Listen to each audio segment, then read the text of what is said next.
सदा पूजनीय लोक और लोकों का रहस्य जानने वाले भगवान बुद्ध, उनके द्वारा उपदेशित सद्धम्म और उन्हीं के द्वारा अनुशासित संसार के प्राणियों के लिए पुण्य का क्षेत्र भिक्षु संघ, इन तीनों रत्नों को वंदन करते हुए, पूज्य बंते जी को वंदन करते हुए, श्रद्धावान उपासक उपासिका बहनों के लिए मंगल कामनाएं। आज आप लोगों ने फिर से अपने परिवारों को से कुशल कर्म किया, पुण्य का काम किया। हर रविवार को नियमित रूप से सालों सालों से दान की परंपरा चली आ रही। करण और तेजा इनके परिवार की ओर से गहरी लेकर के आए, अनेक तरह का उत्तम भोजन बना के दान देते हैं। और इसी दान पुण्य के श्रृंखला में विजय बोधी, जितेंद्र ये भी लेकर के आए। मनीष अपने परिवार को से पूर्णिमा के लिए भी साथ साथ दूसरा दान भी लेकर के आए। और उपासिका बहन प्रिया, मुकेश जी अपने बच्चे प्रियम के उद्देश्य से उनके बाहर के वजन के बराबर दान लेकर के आए। खाना भी लेकर के आए, साथ साथ और दान सामग्री लेकर के आए, अनेक तरह की चीज़ें। और उद्देश्य यही कि जो हम दान पुण्य कर रहे हैं, कल पूर्णिमा है, बुद्ध पूर्णिमा है, ऐसे अवसर पर अपने बच्चे के नाम से जो उसके सुख समृद्धि के लिए, सुख के लिए दान कर रहे हैं, उसमें बनते लोग भिक्षु संघ और अनेक उपासक उपासना उपयोग करेंगे, हमें पुण्य मिलेगा, ऐसा भाव लेकर के सभी लोगों ने दान दिया। निखिल भी फूल बिछा करके दान करने में बड़े समझदारी से लगे रहते हैं। सभी लोग ऐसे, ये भी अपनी ओर परिवार को उससे भोजन लेकर के आए। सभी लोगों ने मिलकर के राधे श्याम जी और भी सभी लोग अपने कुशल कर्म में लगे हुए हैं, चाहे सुशील हों और भी उपासक उपासिकाएं, अपने सुख को बढ़ाने के लिए, पुण्य को बढ़ाने के लिए ऐसे कुशल कर्म आए दिन करते रहते हैं। तक्षशिला महाबुद्ध विहार में यहाँ से जुड़े हुए सभी उपासक उपासिकाएं धीरे धीरे सुमार्ग पर चलते जा रहे हैं। और ये धीरे धीरे बात समझ में आने लगी है कि सुख समृद्धि का रास्ता कौन सा है, किस रास्ते पर चल करके सचमुच सुख आता है, कौन से रास्ते पर चलकर भी उतना सुख नहीं आता जितना आना चाहिए, और कौन सी हम चीज़ें चाहते हैं, ऐसी चीज़ें जो अपने परिश्रम पुरुषार्थ से कुशल कर्मों से प्राप्त होने वाली हैं, वो कैसे करके आनी चाहिए, कैसे आ सकती हैं, इन बातों को धीरे धीरे करके समझते जा रहे हैं। भगवान बुद्ध की शिक्षाओं में अनेक घटनाएं आई हैं जिनमें तथागत ने यथाभूत ज्ञान दर्शन की चर्चा की है। जैसा जैसा जाना है, जैसा जैसा समझा, वैसा वैसा समाज का चाहते हुए, कल्याण चाहते हुए, जनता का ऊपर अनुकंपा करके उन्होंने देशना भी दी है। कई बार हम लोग बातें करते रहते हैं, कभी कभी दोहरा दी जाती हैं परिस्थितियों बस, कभी कभी नए नए उपासक उपासिका उनको भी सुनने को मिल जाती है। अनेक घटनाएं हैं, उनमें से घटना भगवान बुद्ध के समय की अनाथ पिंड को लेकर के। उन दिनों भगवान बुद्ध जेतवन महाविहार श्रावस्ती में निवास करते थे। करोड़ों करोड़ों लोग तथागत की शिक्षा से जुड़े हुए और सुख समृद्धि प्राप्त कर रहे थे। और ये जेतवन महाविहार बना करके, दान दे करके ये पुण्य संचय किया। अनाथ पिंड से सुदत्त कहते हैं, सोने के सिक्के बिछा बिछा करके जमीन खरीदी और विहार बनाकर, उत्तम विहार बना के दान दिया। अनाथ पिंडक सेठ भगवान बुद्ध के दर्शन करने पहली बार राजगीर में गया, तो उसने उस वक्त ही ज़्यादा उस वक्त भी नहीं पूछा। जब तथागत के बारे में सुनते हैं कि तथागत समुद्र संसार में उत्पन्न हो गए हैं, जन्म जन्मांतर में कुशल कर्म करते चले आए, तथागत की शिक्षा पर चलते चले आए, तो अग्र होने की उपाधि प्राप्त करनी है, तो कहीं न कहीं जन्मांतर में ऐसे चलते आते हैं। तो नाम सुनते ही रोंगटे खड़े हो जाते हैं, लालायत हो जाते दर्शन करने के लिए। तो जैसे ही वहाँ उनका रिश्तेदार बताता है कि समय से उत्पन्न हो गए, शाम का समय होता, जा नहीं पाते, इच्छा करती तथा दर्शन करने जाऊं लेकिन नहीं जा पाते, समय उचित नहीं है। सुबह देखेंगे रात उसकी चैन से नहीं गुजरती, थोड़ा सोते लगता सवेरा हो गया होगा, देखता अभी हुआ नहीं। ऐसे करते करते 3 बार चलता है व्यक्ति, फिर भी मतलब चल समझता सवेरा हो गया और दर्शन करने चल देता, लेकिन होता वो अंधेरा है। इत्तेफाक से देखता तो वहाँ भय उत्पन्न होता है, लेकिन उसको ऐसी आवाज आती है कि श्रेष्ठ अनाथ पंडित, एक एक कदम पर तेरा जो है ना, जो आगे चलना है, बहुत कल्याण सुख का साधन है, इसलिए जो है ना पीछे मुड़कर नहीं, पीछे नहीं मुड़ना, आगे बढ़। ऐसे बढ़ते बढ़ते तथागत पास जाता है और मन में सोचता है कि अगर सब मन सब बुद्ध हैं तो जो है मुझे नाम से बुलाएंगे, नाम लेकर, मेरा जो मूल नाम है उसको लेकर के बुलाएंगे, ऐसा मन में लेकर के वो चलता है। तथागत पास जैसे पहुंचता है उसमें बेणु मन में, तथागत कहते सुदत्त इधर यहाँ आओ, तो सुदत्त नाम सुनता है जो कोई जानता भी नहीं, क्योंकि अनाथ पिंडक के नाम से ही जाना समझा जाता है। वो लोगों में ऐसी प्रसिद्ध है, अनाथों को दान देने की वजह से अनाथ पिंडक करके प्रसिद्ध हो गया। तो इस तरह से ये सुनकर के तथागत दर्शन करता बताता बनते, ऐसे ऐसे मन हुआ दर्शन करने का, और ऐसे ऐसे स्थिति ये पैदा हुई, रात भर ठीक से चैन से सो नहीं सका। तो तथागत मिलने कितनी जिज्ञासा थी। उसके बाद में तथागत को लेकर के जेतवन में आता है, तो उसके बाद उसने कभी कुछ पूछा नहीं तथागत से। उसके मन हमेशा ये उत्पन्न होता था तथागत सुकुमार है, स्वभाव से क्षत्रिय को इससे प्रभावित हुए हैं, और ये सुकुमार है, इनको उनसे कुछ पूछेंगे, इनको कष्ट होगा, दुख होगा, परेशानी, उनको हैरानी परेशानी ना उत्पन्न हो, ऐसा सोचते हुए वो हमेशा ही आकर के दान पुण्य करना, बैठ जाना, तथागत उपदेशों सुनना जो चल रहे होते हैं, लेकिन अपने से कुछ पूछता नहीं था। इस बार भी ऐसा ही हुआ। तथागत तो जानते, लोग भी तो संसार का रह जाने वाले हैं कि सुदत्त कुछ पूछेंगे नहीं, इनका स्वभाव ऐसा है, हमसे पूछेंगे नहीं, फिर भी तथागत कुछ हमको उपदेश करते ही थे उनको। तो तथागत के दर्शन करके आनंद पिंडक मत्था टेक कर प्रणाम करके प्रदक्षिणा करके बैठ जाता है। तथागत कहते हैं आनंद उनको, अनाथ पिंडक सेठ को, अनाथ पिंडक, संसार में 5 चीजें बड़ी दुर्लभ हैं, आसानी से प्राप्त नहीं होती।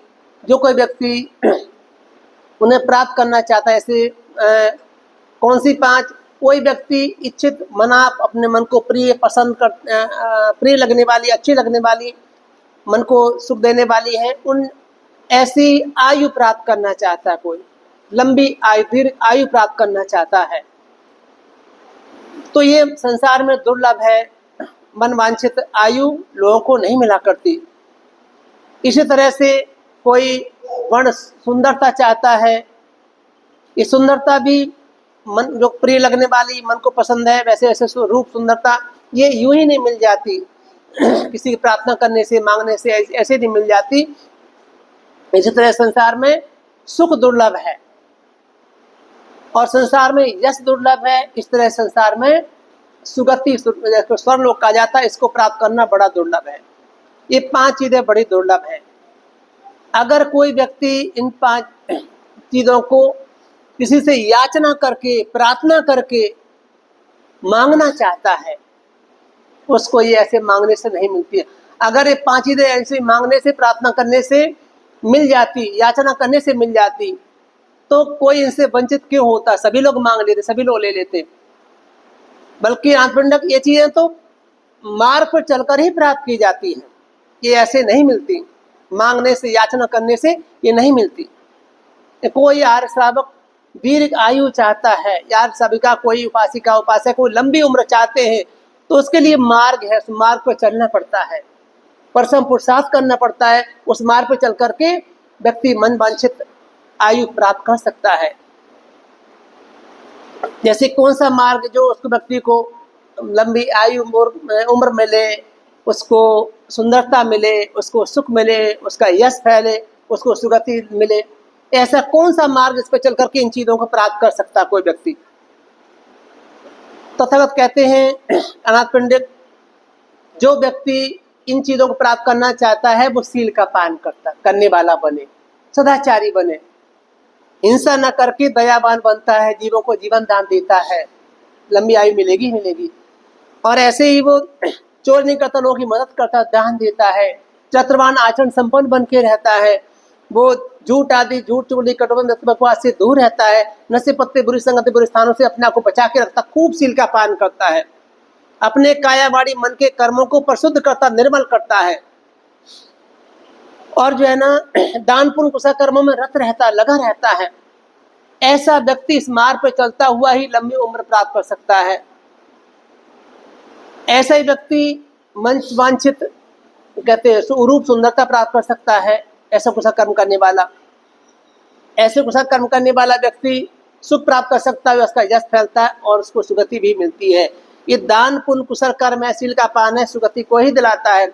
मनुष्य की आयु तो छोड़ो, दिव्य आयु को प्राप्त करा देता है।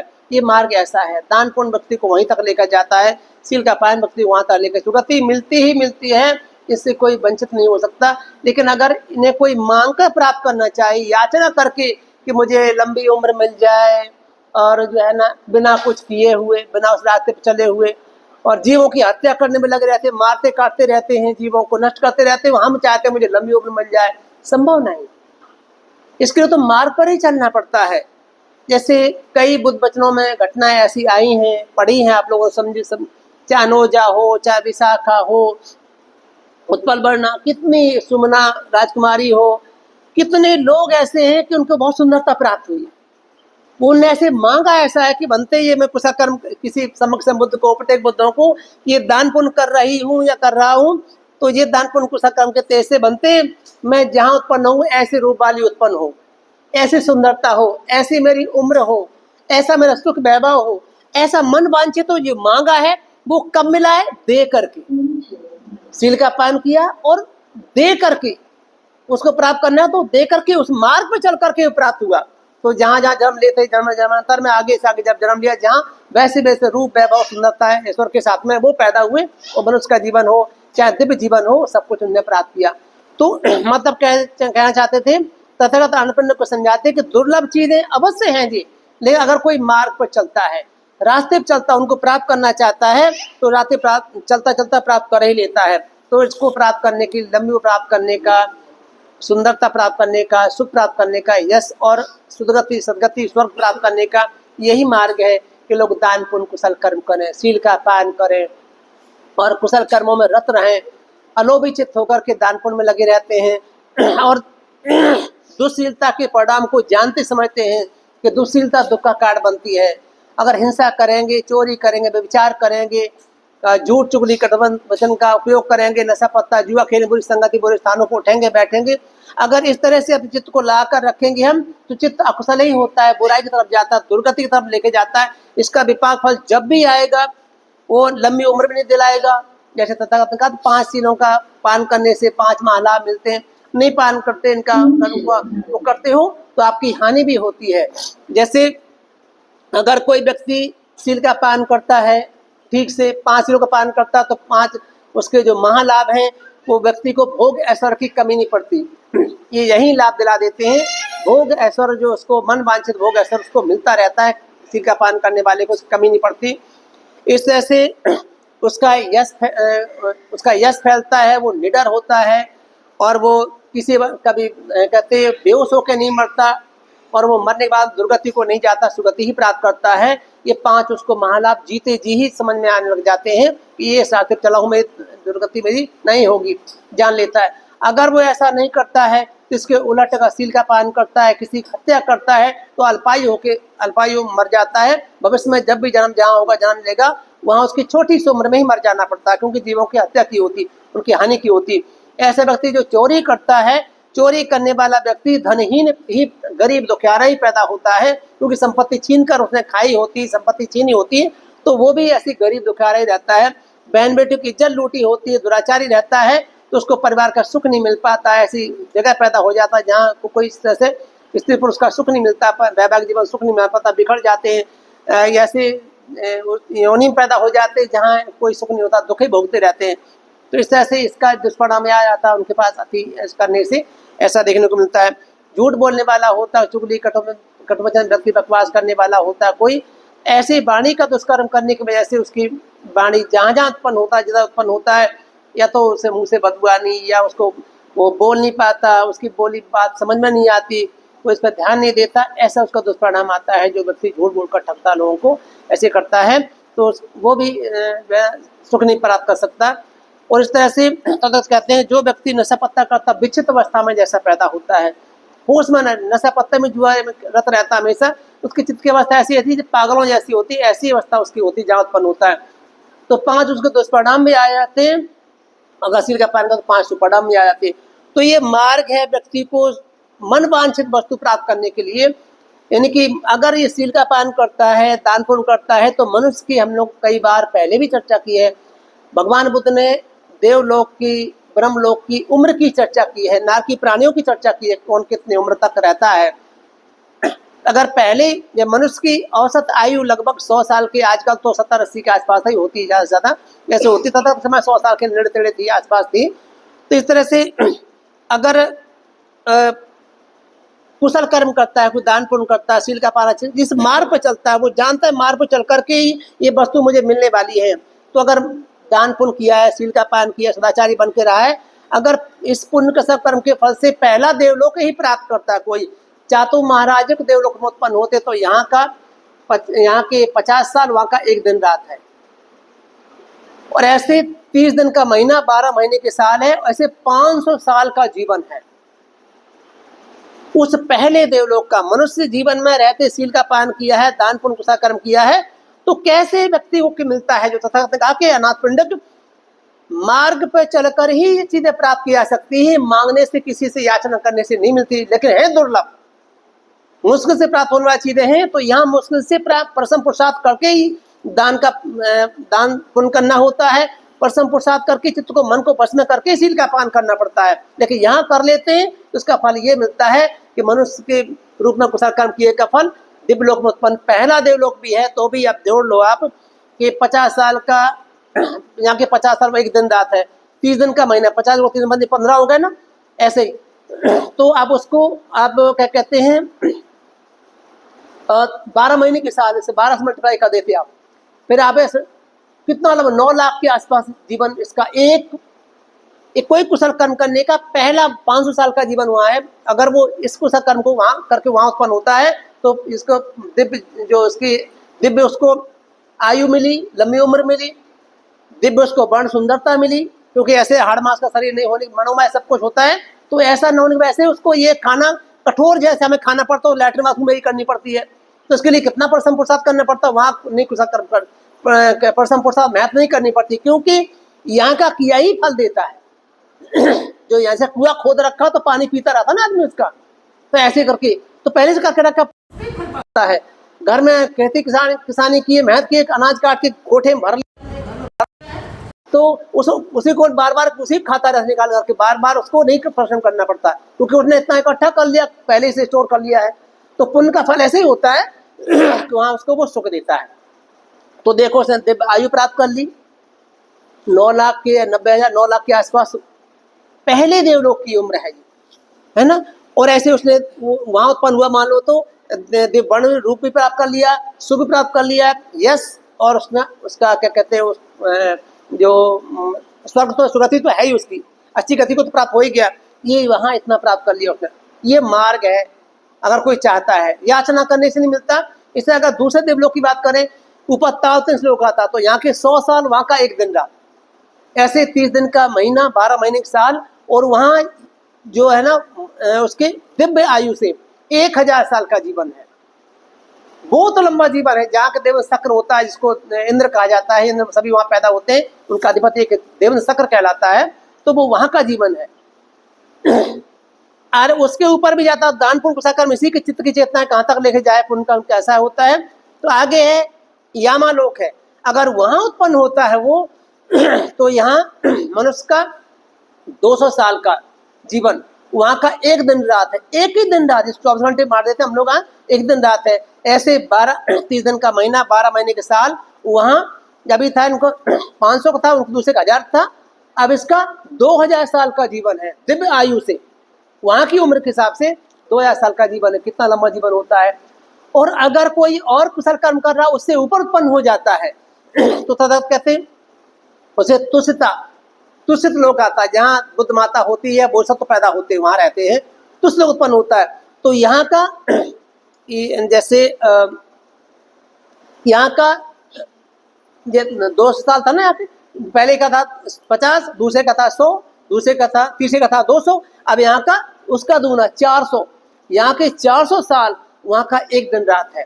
ऐसे 30 दिन का महीना, 12 महीने के साल, और ऐसे उसका जो उसका था पहले का था 500, दूसरे का 1000, तीसरे का 2000, अब इसका 4000 साल, उसके डबल दूना होता जा रहा है सब कुछ। तो इतना 4000 वर्ष का जीवन है तुषित देवलोक का। उसके ऊपर और निम्न देवलोक है। तो यहाँ कितना हो गया, 50 था, दूसरे का 100 था, तीसरे का 200 था, चौथे का 400 था, अब इसका 800 साल, यानी मनुष्य के जीवन का 800 साल वहां का एक दिन रात है। ऐसे एक दिन रात को ऐसे 30 दिन का महीना, 12 महीने के साल, और वहां अभी तक क्या था, 8000 का हो गया। 8000 का दिव्य आयु से उसका जीवन है। उसके ऊपर एक और दिव्यलोक है, बस यहीं से देवलोक खत्म होता है, ब्रह्मलोक शुरू होता है, वो है परनिमित बसवर्ती। यहाँ के 1600 हो गए ना, 1600 साल मनुष्य की आयु के 1600 साल वहां का एक दिन रात। ऐसे 30 दिन का महीना, 12 महीने के साल, और वहां का कितना होगा 16,000। 8,000 था नहीं, अब 16,000 दिव्य आयु से उसका जीवन है। कितना लंबा जीवन है। तो सम्यक से अब यही कुशल कर्म है, यही शील का पान है, यही परसम पुरुषार्थ से किया हुआ दान पुण्य है। ये व्यक्ति को अगर दिव्य लोक में प्राप्त वहां ले जाता है तो तथागत का दुर्लभ है, लेकिन सुलभ उनके लिए है, आसान है जो मार्ग पर चलते हैं। इस मार्ग पर चल करके ये दिव्य आयु, यानी कि दीर्घ लंबी आयु, सुंदरता, सुख, यश और सुगति, ये सब कुछ दिव्यलोक, ये सब कुछ पाया जा सकता है, मार्ग पर चल करके पाया जा सकता है। लेकिन कोई कहे याचना करे, प्रार्थना करे कि मुझे प्रार्थना करने, याचना करने से, निवेदन कर, गिड़गिड़ाने से हमें ये चीजें प्राप्त हो जाएगी, तथा तभी कहते दुर्लभ है, नहीं प्राप्त होती। ये तो मार्ग पर चलकर ही, रास्ते पर चलकर ही प्राप्त होती है। तो जो जो उपासक उपासिका इस बात को जानते समझते हैं कि मार्ग चलना ही चलने के लिए होता है, रास्ता चलने के लिए होता है, चलना ही पड़ता है, तो जब जब इस बात को जानने समझ लगाते हैं, लोग चलने लग जाते हैं, तो इन चीजों को ऐसे ही प्राप्त कर लेते हैं।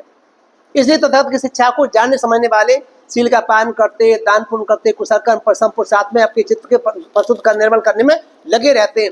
जो दुख से निकलना चाहता है, पूरी तरह से इन चीजों से भी ऊपर जाना चाहता है, क्योंकि जहाँ उत्पन्न होता है मर जाता है, तो जानता ही है सब कुछ अनित्य ही है, तो अपने चित्त को उधर झुकाता है कि न उस मनुष्य लोक में कहीं बनता है, न वो दिव्य लोक ब्रह्मलोक में बनता है, न रूपी लोक में होता है, न अरूपी लोक में उधर बनता है। वो अपने चित्त को विशुद्ध करने में लगा रहता है, दोनों अवस्थाओं से मुक्त होकर के निब्बांग प्राप्त कर लेता है। उसके लिए और अधिक परसम पुरुषार्थ करना पड़ता है, क्योंकि ये बड़ी कठिन चीजें हैं, लेकिन करी जा सकती है, बहुतों ने की है, आज भी लोग करने में लगे हैं।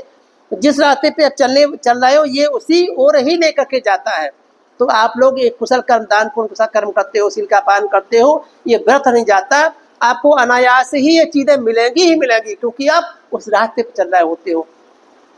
जब वो अवस्था प्राप्त हो जाती है, तब जो सुख सुकून मिलता है वो वही जान सकता है। जैसे उदाहरण के तौर पर व्यक्ति ने बहुत भूखा पैसा, बहुत दुख भोगा हो, बहुत दुख भोगा हो उसने, और उस दुखमय जीवन जिया हो, या रोग इसको किसी को उत्पन्न हो गया, और रोग में जो तड़पता है, कलपता, परेशान होता है, लेकिन जब रोग से मुक्त हो जाता है तो उसको जो सुख सुकून मिलता है वो वही महसूस कर सकता है।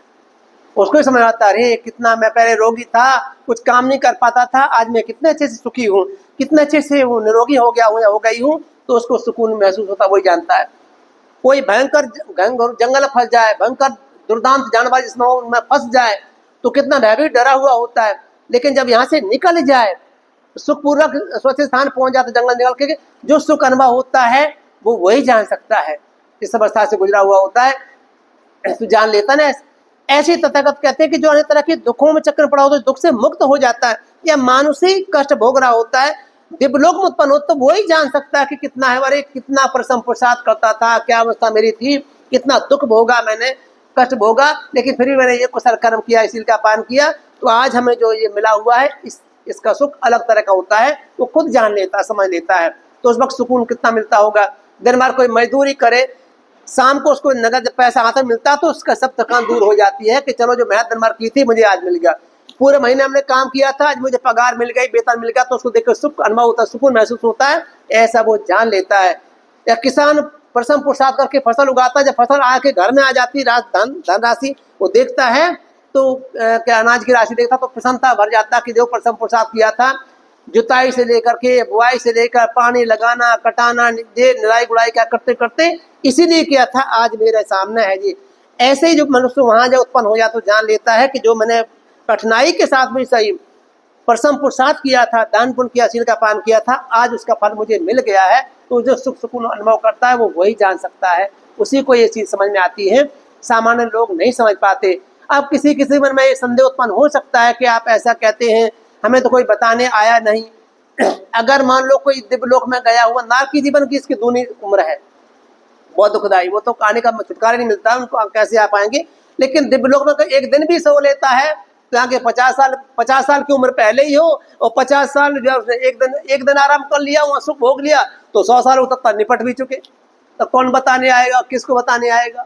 अगर उसके ऊपर देवलोक उत्पन्न हुआ तो 100 साल एक दिन सो, तो 100 साल की यहाँ तो पता तीसरी चौथी पीढ़ी निकल गई, क्या करेंगे।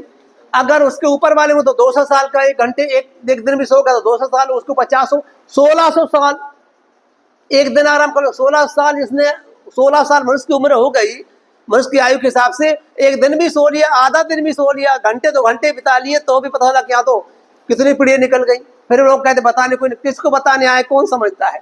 ये तो उत्पन्न हुआ नहीं कि क्विकली तुरंत नीचे आया। मैं ऐसे कैसे उत्पन्न हुआ, एकदम इमीडिएटली आया नीचे। ऐसे तथागत के सामने कितने देवपुत्र आए, अनाथ पिंडक देवपुत्र, कितने देवपुत्र आए, वहां उत्पन्न हुए कि ये मुझे कैसे मिला। कितनी देवपुत्रियां आई, उपासिकाएं आई, कितने लोग, लाजा देवपुत्री उत्पन्न होती तुरंत आती नीचे में, कैसे पुण्य मिला। और ये हमने तो महाकाश्यप बनते को दान दिया था, इसलिए मुझे यहाँ ये दिव्यलोक उत्पन्न होने का अवसर मिला है। मैं तो लाजा दान, मात्र लाजा मैंने एक चूरा ही दान दे दिया था, उस चूरे के दान का मुझे ये फल मिला। खेत की रखवाली करने वाली छोटी सी बच्ची, वो मुझे ये फल मिला। तो कितने तुरंत आई, तो उसको पता चला कि मैंने ये कर्म किया था। अगर एक दिन आराम कर ले तो बनते भी निपट जाते, हम सब निपट जाते, उनको निपट जाते। कौन बताने आता किसको, कौन सुनता, कौन जानता कि किसको क्या मिला फल। इसलिए कभी कभी चीजें पकड़ में नहीं आती। लेकिन देखने वालों ने देखा है, जानने वालों ने जाना है। सम्यक समूह तो देखा ना जाना नहा रहे, सब कुछ अनुभव करके ही बताते हैं। तो उन्होंने कहा है तो बिल्कुल ठीक ही कहा है, ये चीजें ऐसी ऐसी होती हैं। तो ये समझो कि ब्रह्मलोक इससे ऊपर है, तो वो ब्रह्मलोक की उम्र कल्पों में होती है। उनकी उम्र ऐसे ऐसे सालों में नहीं गिन सकते, कल्पों में उम्र हुआ करती उनकी। तो बहुत लंबा जीवन होता है, ये कुशल कर्म करके वहां तक पहुंचता व्यक्ति प्राप्त कर लेता है।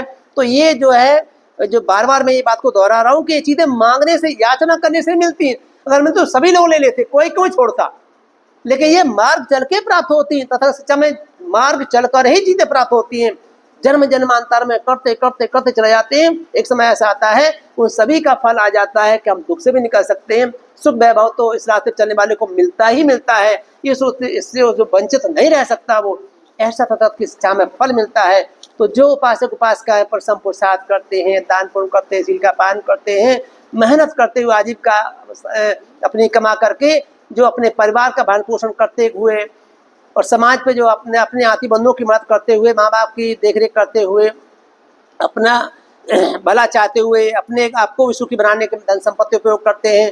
दास कर्मचारियों को, अमात्यों को सुखी बनाते हैं, उनसे राजा आदि को बनाते हैं। मृत जो परलोक चले गए हैं उनको भी कुछ दान पुण्य करके वो करते हैं। विपत्ति से अपने धन संपत्ति को बचाते भी हैं, आग से, चाहे पानी में बह जाने से, आग में जल जाने से, चोरों को चुराए जाने से, या फिर मान लो इस तरह से राजा न छीन ले उसको, गलत लोगों के हाथ में न चला जाए, ऐसे दायाद हमारे न लेना जो नष्ट करने वाले हैं, ऐसे से बचाता हुआ श्रमण ब्राह्मणों त्यागियों को दान पुण्य करता है, शीलवानों को दान करता है, जो हमेशा अदंडधारी रह करके जीव हत्या से व्रत रहते हुए शील का पान करने में, चित्त को विशुद्ध करने में, निर्मल करने में लगे रहते हैं और करने का रास्ता भी बताते रहते हैं। ऐसे उपासक उपासिकाएं मिलकर कैसे लोगों को दान पुण्य करते हैं, उनका दान पुण्य कभी व्यर्थ नहीं जाता। यही दान पुण्य का सदुपयोग उनका होता है कि वो सुगति को प्राप्त कर लेते हैं, सुख समृद्धि को प्राप्त कर लेते हैं।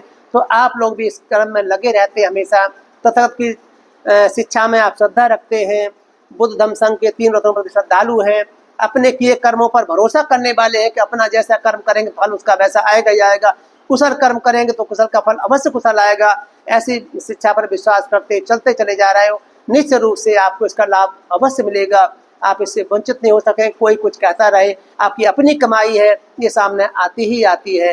जैसे बच्चा परिश्रम पुरुषार्थ करके मेहनत करके पढ़ता है, रिजल्ट सामने आता तो कहता है अरे ये मेरा परिणाम, मैं फर्स्ट आया हूँ या मैं पास हो गया। तो जो वो अनुभव करता है पूरी साल के मेहनत का परिणाम वही जान सकता है। सेमेस्टर सिस्टम सहित सेमेस्टर का, एक सेमेस्टर का जो रिजल्ट आता है वो सामने आता है, कितना 6 महीने मैंने मेहनत की है और ये मेरे सामने रिजल्ट आ गया है।